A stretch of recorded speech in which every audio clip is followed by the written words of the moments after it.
Excited pa rin ba kayong makapamasyal ngayong kalagitnaan na ng summer? Sagot namin kayo simula ngayong Mayo dahil ilang sikat ang maghahatid sa atin ng summer sa probinsya. Unahin natin ang Sparkle Star at ang bagong tagapangalaga ng brilyante ng tubig na si Kelvin Miranda. Sinamahan niya sa makasaysayang Pangasinan si Claire Lacanilaw ng GMA Regional TV1 North Central Luzon.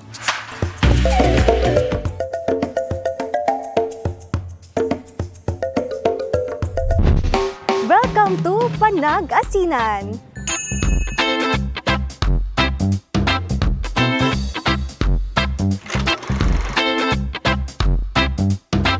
Diyan galing ang pangalan ng lalawigan ng Pangasinan na kilala sa paggawa ng asin at world-class na mga tanawin. Bukod sa pasyalan, marami rin tayong matututunan dito sa Lingayen, Pangasinan, na hitik sa kasaysayan. The Capitol Building is a century-old structure constructed in 1917. Isa ito sa mga nabomba noong World War II pero matapos dumaan sa renovation, nananatili itong maganda at matatag, simbolo ng resiliency ng mga Pangasinense. Designed by American architect Daniel Burnham, itinuturing itong isa sa 8 architectural treasures of the Philippines.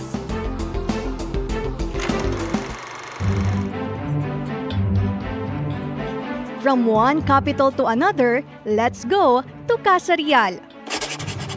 Ito ang Casa Real o Royal House na pinakaunang Capitol building dito sa Pangasinan na ngayon ay transform na into a world-class museum. Tara!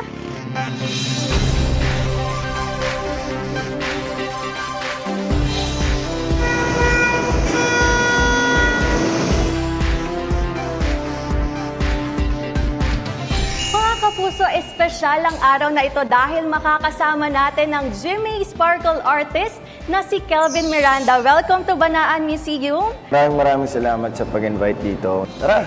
Di ka na ba? Di na. Simulan na natin, di ba?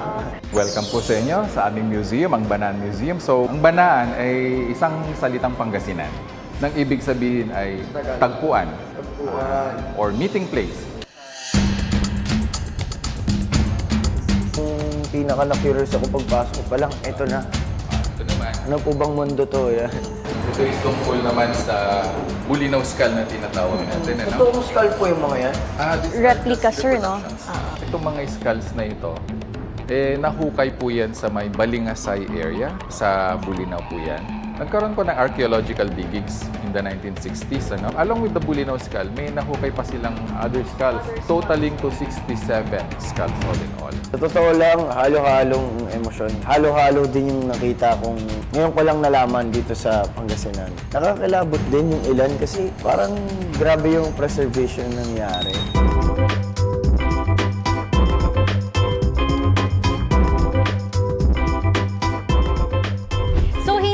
Kompleto ang Pangasinan experience mo, Kelvin, hanggat hindi mo natitikban ang mga Pangasinan local delicacies. Dinalaan, with puto. Siyempre. Dinuguan with puto. Tikman natin tong puto. Dinalaan o dinuguan with kamyas. Ano masasabi mo, Kelvin? Ang sarap, no? Try nyo yung Lingayen tamales. Bagay po siya sa pandesal. Yes. Ang galing, no? Sarap, So, kamusta naman yung paghahanda mo? Di lang sangre at nakakapagod, pero masaya rin siya at the same time dahil tinuturuan niya ako lalo maging disiplinado. Pagkain, sa oras ng pag-iensayo. Hello mga kapuso, this is Kelvin Miranda and let's visit and have our summer saya here at Pangasinan. Galiga!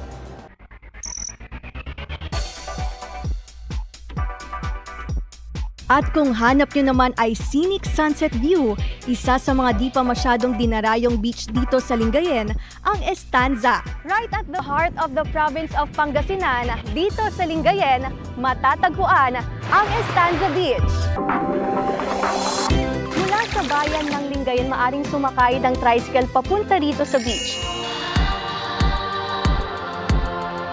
Perfect picnic groove ito kasama ang pamilya at barkada. Pwede ring magdala ng tent pang glamping. Sa hapon, be mesmerized sa golden sunset facing the majestic Lingayen Gulf. Tara na sa probinsya ng Pangasinan. Claire Lacanilaw para sa 24 Oras Summer Saya sa probinsya. Labis man ang init ng panahon, hindi naman tagtuyot ang kita sa mga negosyong swak sa summer. Kabilang po riyan ang mga halo-halong kakaiba ang sangkap tulad ng sili at gulay na pang dinengdeng. Tinikman yan sa pagtutok ni Bernadette Reyes. Paboritong panghimagas at pampalamig ng mga Pinoy ang halo-halo. Kaya pag tag-init, marami na naghahanap nito at marami rin na nagbebenta nito. Pero syempre, para naman maiba sa kinagisnan nating halo-halo, ang mga negosyante may kakaibang twist sa kanilang paninda. Ang dinarayong tindahan ng halo-halo sa Barangay Holy Spirit sa Quezon City, mayroong sili-flavored halo-halo, leche flan at durian-flavored halo-halo. Pero imbis na crushed ice, flavored ice cubes ang gamit. Mas lalo nagkakalasa nga po dahil nga po sa flavored na po siya. And at the same time, creamy din po siya, ma'am. Dahil nga po sa cube ice na po siya, mas matagal po siya matunaw. Yun po, ma'am. And then sa lasa? Lasa po, ma'am, is masarap naman po talaga siya, kaya po kami binabalik-balikan.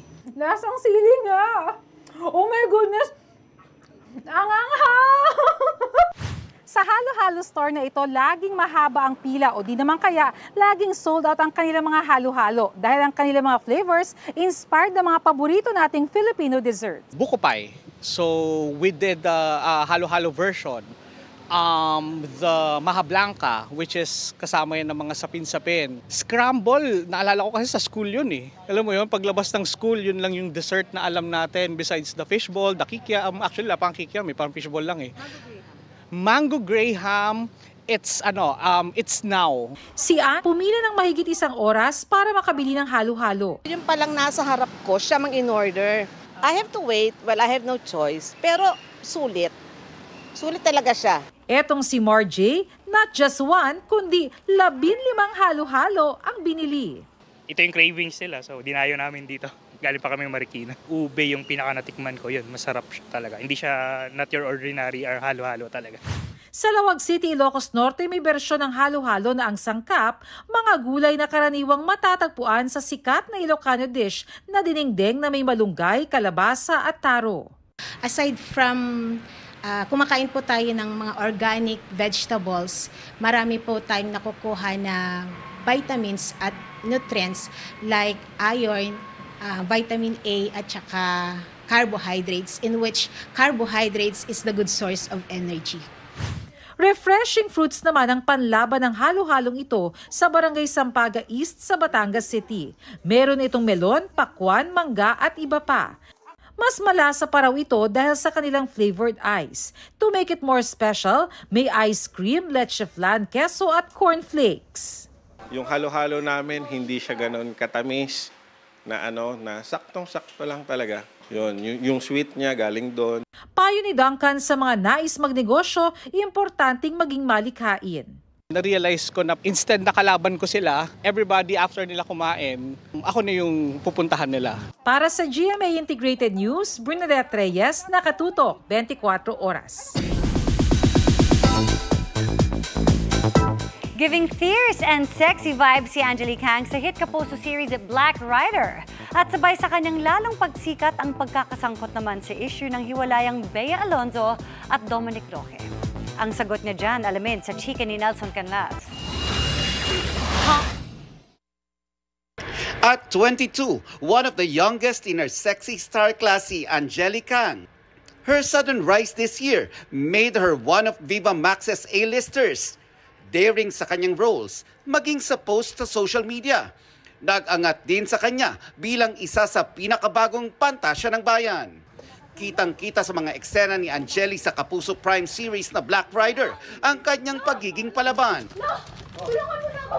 Tulungan mo na ako! Hindi ka pinagawa sa akin kagabi! Pero ibang-iba raw siya sa totoong buhay.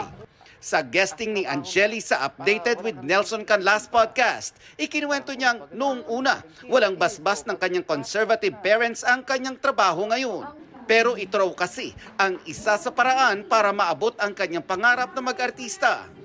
Imbes na isang sexy actress, ang gusto raw ni Angeli, makilala siya bilang isang actress na gumaganap sa mga sexy roles. Paano ako magiging better as an artist at makita ko ng mga tao na, uy, iba to ano to, may magaling to, ganon.